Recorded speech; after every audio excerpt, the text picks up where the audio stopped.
تفرقنا من بعده تفرقا معصوما. اللهم ولا تبقي فينا ولا منا ولا بيننا شقيا ولا ضالا ولا محروما. اللهم إنا نسألك علما نافعا ورزقا واسعا وعملا متقبلا ودعاء مستجابا ولذة النظر إلى وجهك الكريم يا ذا الجلال والإكرام. ونسألك يا ربنا أن تسقنا من يد حبيبك المصطفى شربة لا نظمأ بعدها أبدا. يا ربنا يا إلهنا اعصمنا من أنفسنا ومن الشيطان الرجيم. يا ربنا يا إلهنا اختم لنا بخير أجمعين، اختم لنا بخير أجمعين. ربنا اغفر لنا ولوالدينا ولمشايخنا وعلمائنا وأساتذتنا ولذوي الحقوق علينا وللمسلمين والمسلمات المؤمنين والمؤمنات الأحياء منهم والأموات. اللهم إنا نسألك الخير والبركة لكل المسلمين أجمعين، واحفظنا واحفظهم بما تحفظ به عبادك الصالحين. اللهم اصرف عنا وادفع عنا الوباء والبلاء والغلاء والفحشاء وأنزل علينا إلهنا السكينة والشفاء. اللهم اكفنا البلاء قبل نزوله من السماء. اللهم اكفنا البلاء قبل نزوله من السماء. اللهم اجعل هذا البلد أندونيسيا بلدا آمنا مطمئنا سخاء رخاء وسائر بلاد المسلمين برحمتك يا أرحم الراحمين. ربنا ظلمنا أنفسنا ظلما كثيرا وإن لم تغفر لنا وترحمنا لنكونن من الخاسرين. ربنا لا تزغ قلوبنا بعد إذ هديتنا وهب لنا من لدنك رحمة إنك أنت الوهاب. ربنا هب لنا من أزواجنا وذرياتنا قرة أعين واجعلنا للمتقين إماما. ربنا آتنا في الدنيا حسنة وفي الآخرة حسنة وقنا عذاب النار. وصلى الله على محمد وعلى آله وصحبه أجمعين والحمد لله رب العالمين. بسر سورة الفاتحة.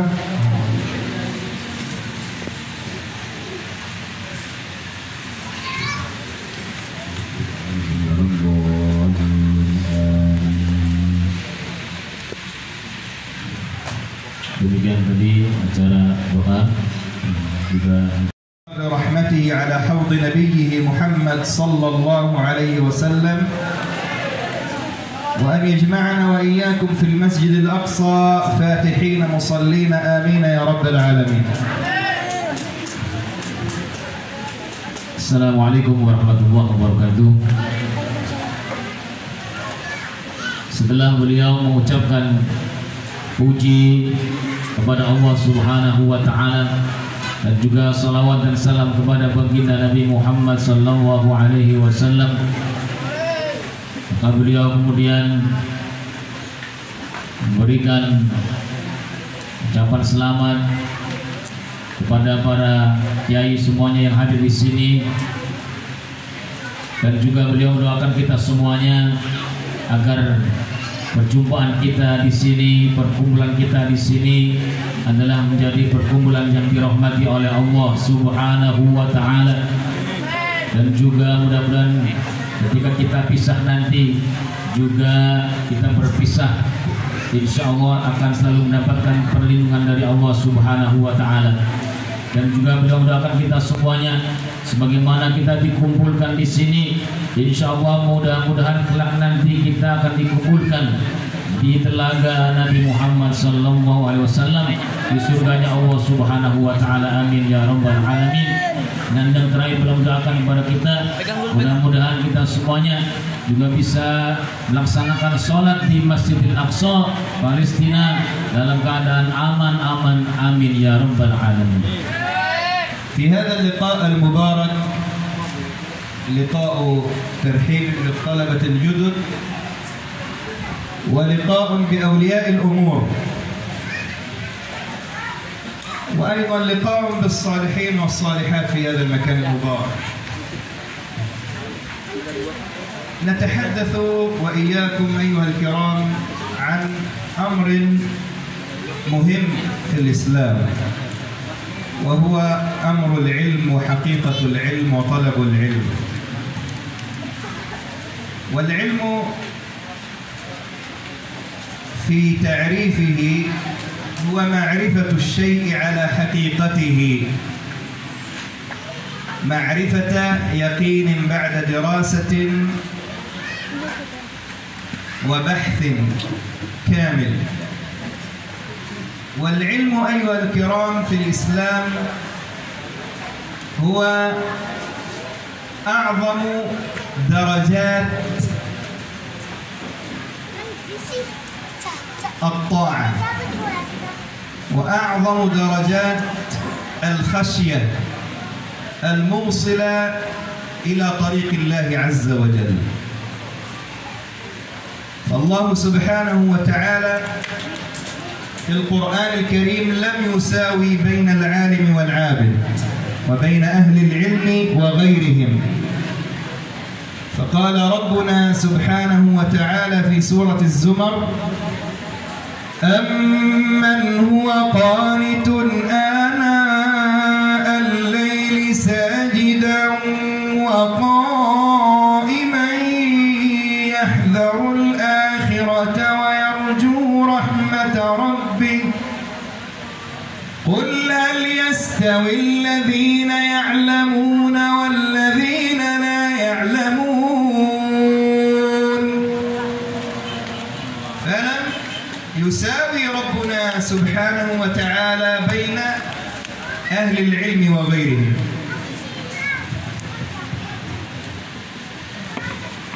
Hadirin yang dimuliakan Allah Subhanahu wa Ta'ala, pada pertemuan ini merupakan pertemuan untuk mendoakan santri-santri baru dan juga pertemuan dari wali santri baru untuk bisa bertemu dengan anak-anaknya santri yang mondok di pesantren Abu Mansur pada acara baru di tahun ini.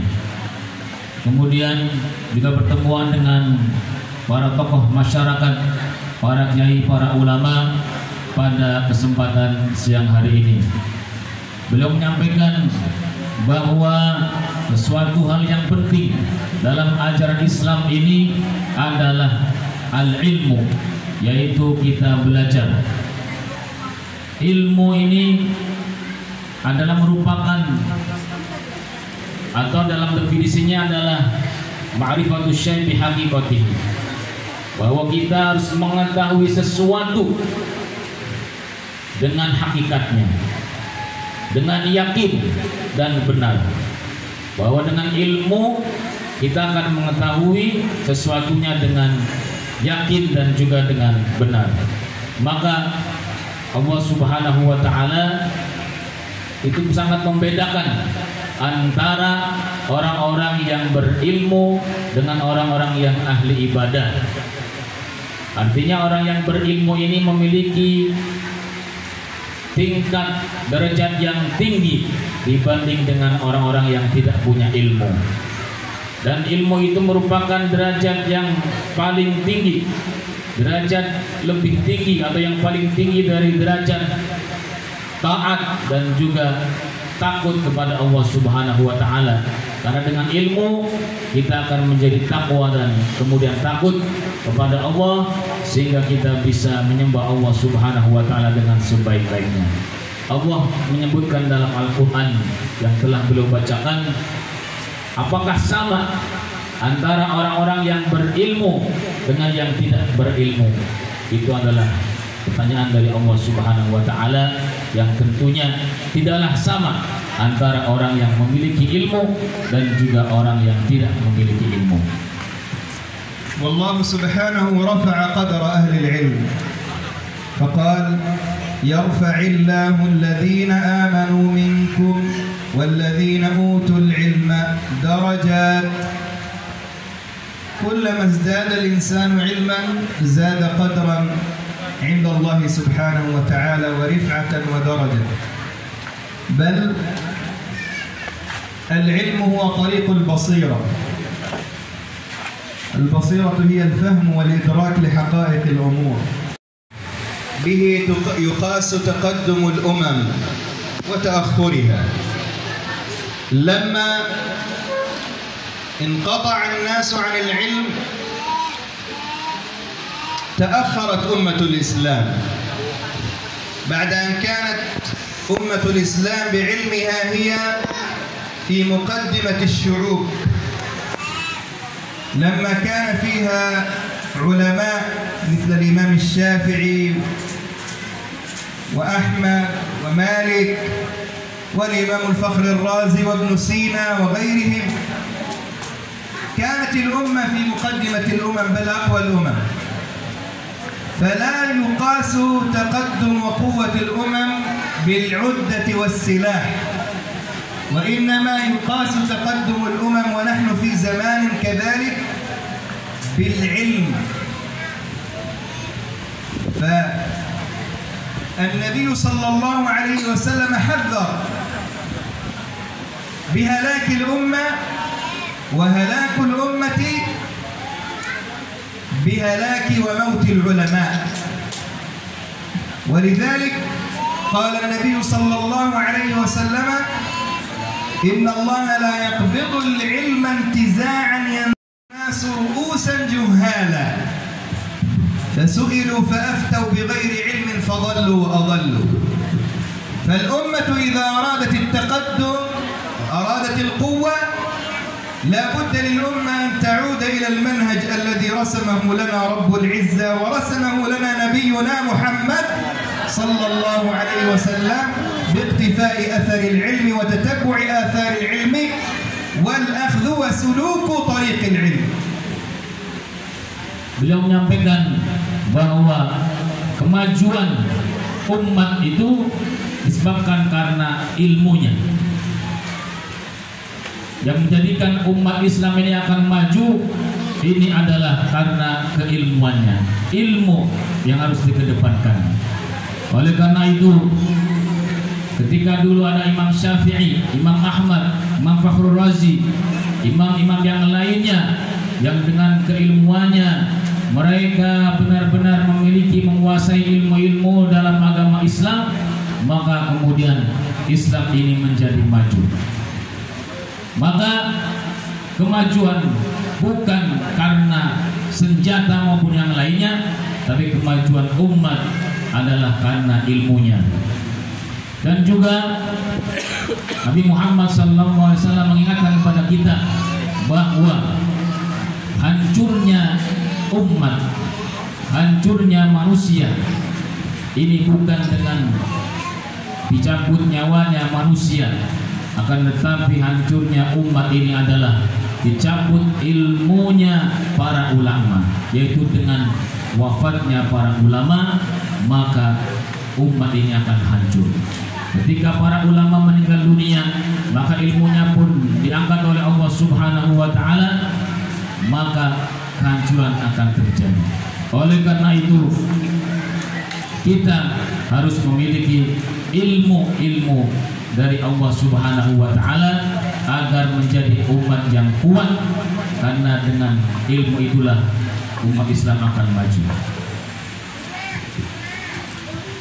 ولذلك أيها الكرام ونحن في هذا المكان المبارك لابد للجميع أن يستشعر عظمة ومكانة العلم، وكيف حث الإسلام على العلم وأمر به، بل رغب النبي صلى الله عليه وسلم في أحاديث كثيرة في طلب العلم.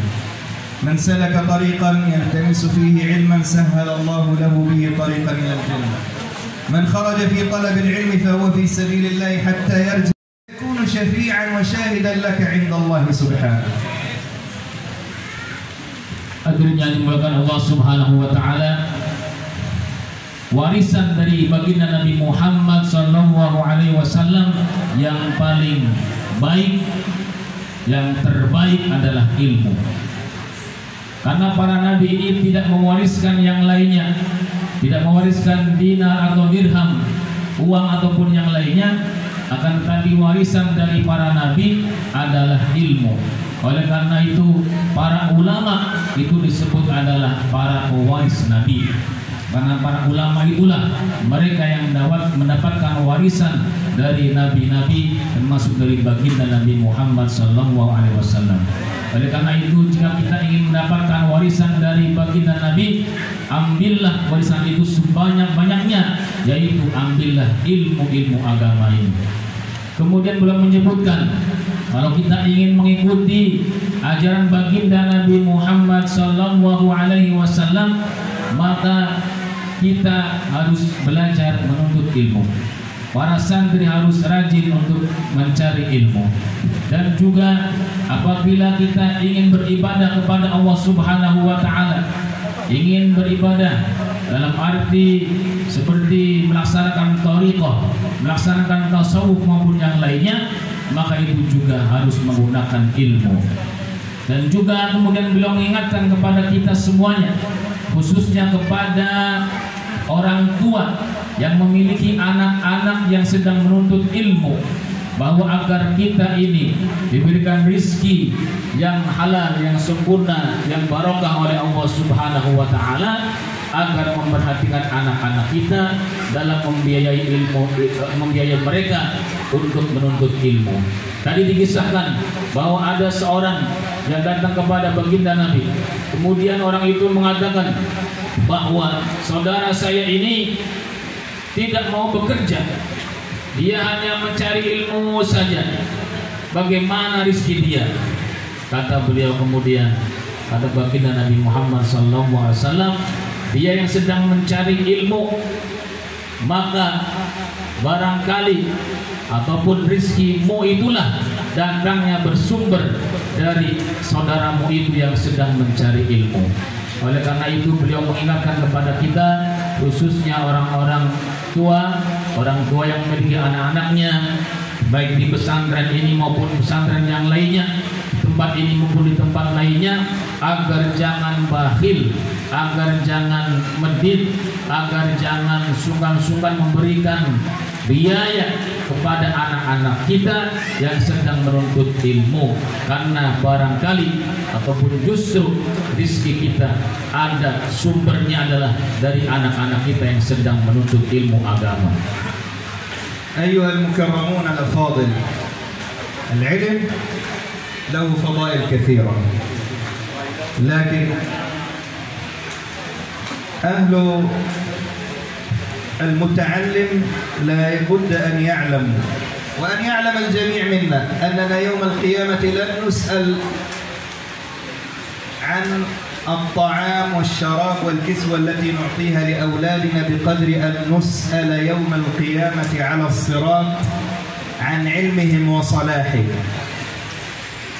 يقال يوم القيامة عندما يسير الناس على الصراط تأتي خطاطيف وكلاليب من نار جهنم وتقول يا ربنا خذ لنا حقنا من هذا الظالم. فإذا هو الأب رجل صالح في نفسه، لكنه بخل على أهله، على زوجه، على أولاده بناته بالعلم وتعليمهم وأمرهم بالمعروف ونهيهم عن المنكر، والاجتهاد في تحصيلهم العلم، فيقول يا ربنا تؤدي حقها بتعليمها بتأديبها بتربيتها حتى تكون لك شافعة وشهيدة عند الله سبحانه. فأحسنوا التربية أيها الكرام في أبنائكم، أحسنوا التربية لأبنائكم بابتعاثهم إلى أماكن العلم وإلى طلب العلم. معهد مثل هذا المعهد معهد طيب جليل في منطقة كبيرة 300 طالب، هذا لا يكفي، هو تقصير من الآباء والأمهات. لا بد أن نجتهد في إلحاق أبنائنا وبناتنا في مثل هذه الأماكن التي يبنى بها عقل الولد وفكره، بها يصبح الابن صالحا مصلحا للمجتمع وللأمة. Beliau mengingatkan kepada kita semuanya agar senantiasa menjaga anak-anak kita, memperhatikan anak-anak kita untuk diajarkan kepada mereka ilmu-ilmu agama. Karena kelak nanti di akhirat, yaitu ketika manusia akan melewati as-sirat, manusia akan melewati jembatan menuju surga, maka kemudian ada hewan-hewan seperti kalajengking dan lainnya yang akan menggigit ataupun mengambil orang tersebut yang lewat di jembatan itu, dikarenakan orang itu dikatakan sebagai orang yang zalim. Lalu orang itu mengatakan, ya Allah, saya ini bukan orang yang zalim. Saya di dunia telah memberikan kepada anak-anak kami, istri kami, pakaian, makanan dan lain sebagainya telah kami cukupkan. Tapi kemudian dikatakan kepadanya bahwa Anda adalah orang yang zalim, karena dulu ketika di dunia tidak memberikan ilmu-ilmu agama kepada anak-anaknya. Anda sholat tapi tidak mengajak sholat kepada anaknya, mengerti agama tapi tidak mengajak kepada anaknya, tidak memberikan ilmu-ilmu agama kepada anak-anaknya. Kalau demikian halnya, maka orang yang seperti itu, yang tidak memikirkan anak-anaknya untuk bisa mengaji, bisa belajar ilmu agama, kelak nanti akan dimasukkan ke dalam neraka karena disebut sebagai orang yang zalim. Na'udzubillahi min dzalik. Oleh karena itu beliau mengingatkan kepada kita agar selalu memperhatikan anak-anak kita untuk memberikan kepada mereka pendidikan agama. Dan belum menyebutkan tadi seperti di tempat ini, anak-anak kita dididik di sini untuk mengaji, untuk belajar ilmu-ilmu agama. Bahkan jangan sampai hanya di sini 300 santri, tapi hendaknya lebih terus nanti agar banyak orang-orang yang belajar agama, belajar ilmu-ilmu agama untuk keselamatan dunia dan akhirat. السلامة في الدنيا والآخرة أيها الكرام. أختم بهذا بطريق العلم. السلامة في الدنيا وفي الدين هي بالعلم. شج وجرح رأس رجل من أصحاب النبي صلى الله عليه وسلم في معركة، فأصبح جنب، فقال للصحابة هل تجد لي رخصة في التيمم؟ قالوا لا نجد لك رخصة، فاغتسل فمات. الشاهد في هذا لما أخبر النبي صلى الله عليه وسلم دعا عليهم، قال قتلوه قتلهم الله بجهله. فالأمة تكون في مصيبة وفي عذاب شديد إذا فشى فيها الجهل يا كرام. والجهل ظلمة للأمة. كثير من الناس ممن ينعتون بالصلاح لكنهم ليسوا أصحاب علم. للأسف نحن في زمن الآن في مصاب وباء. حالنا من قلة علمنا أن بعضنا يشكك في الوباء وبعضنا يشكك في الجراثيم والميكروبات، لأن العلم قل في حياة المسلمين، وأصبح الغرب الذين أخذوا جل علومهم من المسلمين هم الذين يبحثوا عن العلاج من الأوبئة، ونحن نريد التواكل بالجهل لذلك الوصية الأخيرة أيها المكرمون وصية للآباء والأمهات، لا بد أن ندفع الغالي والثمين من أجل أن يتعلم أبناؤنا حتى ينفعونا في الدنيا والآخرة. ثم وصيتنا لأبنائنا من الطلاب والطالبات، لا بد من الاجتهاد والهمة العالية في تحصيل العلوم، فلن ينال العلم إنسان كسلان ولا صاحب همة ثقيلة، العلم يناله صاحب الهمة العالية. والفقر ليس سبيلا إلى عدم العلم، بل أكثر العلماء لو وجدناهم كانوا فقراء أيتام. فإياك أن يحثك الشيطان أن يقول لك بأن لا أستطيع، أنا فقير لا أستطيع أن أدفع المال لولدي من أجل تعلم العلم، بل ادفع، إن كنت فقيرا سيغنيك الله ببركة هذا الولد. وصيتنا للمربين الأساتذة الكرام، هذه أمانة أوكلها الله إليكم لتعليمكم للناس، واعلموا أن الملائكة المقربة وكل من في الأرض ومن في السماء يدعو الله ويستغفر لكم يا من تعلمون الناس العلم. وصيتنا لكم بالصبر والتحمل في تعليم أبناء الأمة حتى ترجع رفعة الأمة وكرامتها إن شاء الله من جديد. أسأل الله العلي العظيم أن يبارك في هذا المعهد وأهله وطلابه ومريديه وذويهم أجمعين، إنه نعم المولى ونعم النصير. وأسأل الله العلي العظيم أن يرزقنا وإياكم حسن القول وحسن العمل. Amin. Yang terakhir belum menyampaikan tentang pentingnya ilmu, bahwa dulu ada sahabat yang kemudian akhirnya dengan ketidaktahuannya, karena tidak memiliki ilmunya, sehingga kemudian menyebabkan saudaranya meninggal dunia. Yaitu ketika ada sahabat yang berperang di jalan Allah, saat itu berperang kemudian terluka, tubuhnya penuh dengan luka. Akhirnya sahabat itu meminta rukhsah, meminta keringanan agar dia itu bisa tidak mandi, karena sahabat itu ketika saat itu dia junub maka harus mandi besar, tapi tubuhnya penuh dengan luka. Dia bertanya kepada yang lain, apakah ada rukhsah keringanan agar saya tidak usah mandi karena sedang penuh dengan luka? Kemudian dijawab bahwa tidak ada rukhsah, tidak ada keringanan, harus mandi. Akhirnya sahabat itu pun mandi. Lalu kemudian sahabat itu akhirnya meninggal dunia. Saat ini dilaporkan kepada baginda Nabi Muhammad SAW, maka baginda kemudian menyebutkan, engkau telah membunuhnya karena ketidaktahuannya. Ini bahayanya, kata beliau, kalau orang itu tidak punya ilmu. Kalau orang tidak memiliki ilmu, maka akan membahayakan orang lain. Dan ini termasuk hal-hal yang disebut beliau sebagai musibah di zaman sekarang. Banyak orang yang tidak punya ilmu tapi dianggap punya ilmu. Ini merupakan musibah menurut beliau.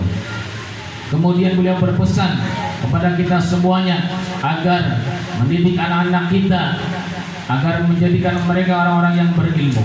Seperti kondisi saat sekarang ini, di mana kita umat Islam tidak mengetahui tentang hal-hal yang penting mengenai virus-virus yang ada dalam saat ini, sehingga yang belajar mereka adalah orang-orang barat di sana yang kemudian mengetahuinya ilmu-ilmu tersebut, dan kita sebagai umat Islam hanya bisa pasrah begitu saja. Ini tidak bisa seperti ini, tapi kita jadikan anak-anak kita agar bisa mempunyai ilmu-ilmu yang bermanfaat.